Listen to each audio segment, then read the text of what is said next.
کلمے کا ورد کیا کریں۔ کلمہ طیبہ انسان کو پڑھتے رہنا چاہیے، اور بلکہ ایک نصاب ہے، وہ تعداد پڑھ کے اپنے پاس رکھنی چاہیے۔ 70,000 مرتبہ کلمہ طیبہ شریف، لا الہ الا اللہ محمد الرسول اللہ، کلمہ طیبہ محمد الرسول اللہ پر ختم ہو جاتا ہے۔ کئی لوگ آگے صلی اللہ علیہ وسلم کہتے ہیں، نہیں بھائی یہ کلمہ طیبہ کے اندر نہیں، کلمہ طیبہ ہے اسی چیز کا نام کہ لا الہ الا اللہ محمد الرسول اللہ، لا الہ الا اللہ محمد الرسول اللہ۔ ہاں جی، تو یہ نصاب ہے، 70,000 مرتبہ۔ امید ہے جس نے پڑھ کے رکھا ہوگا اللہ پاک اس کی بخشش فرمائیں گے۔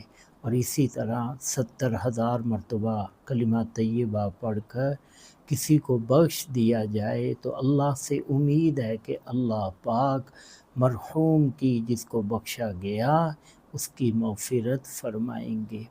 بڑے اچھے لوگ ہوتے ہیں، کئی بڑے اللہ والے ہوتے ہیں کہ جب ان کے کوئی مخلص اور جب ان کے کوئی محب یا محبوب یا ان سے محبت رکھنے والے یا ان سے تعلق رکھنے والے یا رشتہ دار دنیا سے رخصت ہوتے ہیں تو وہ انہیں کلمہ طیبہ پڑھ کر بخش دیتے ہیں، اور اس کے لیے وہ جتلاتے بھی نہیں ہیں، کسی کو بتاتے بھی نہیں ہیں۔ جی کیا کسی کو بتانا کہ جو کام انسان اللہ کی رضا کے لیے کر رہا ہے اور یہ سمجھتا ہے کہ رشتہ داری کا حق ہے، بھئی ہمارا رشتہ دار دنیا سے چلا گیا، اب ہم اس کی کیا خدمت کر سکتے ہیں؟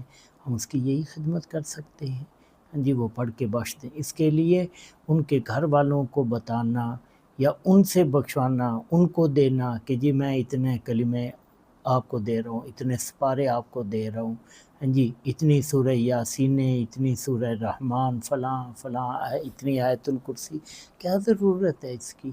آپ اس کو بخش دیں، اللہ نے اس کو ثواب پہنچانا ہے، اور آپ نے جس کو بخشا اس کا مطلب یہ نہیں کہ آپ کو ثواب نہیں ملے گا، آپ کو بھی ملے گا۔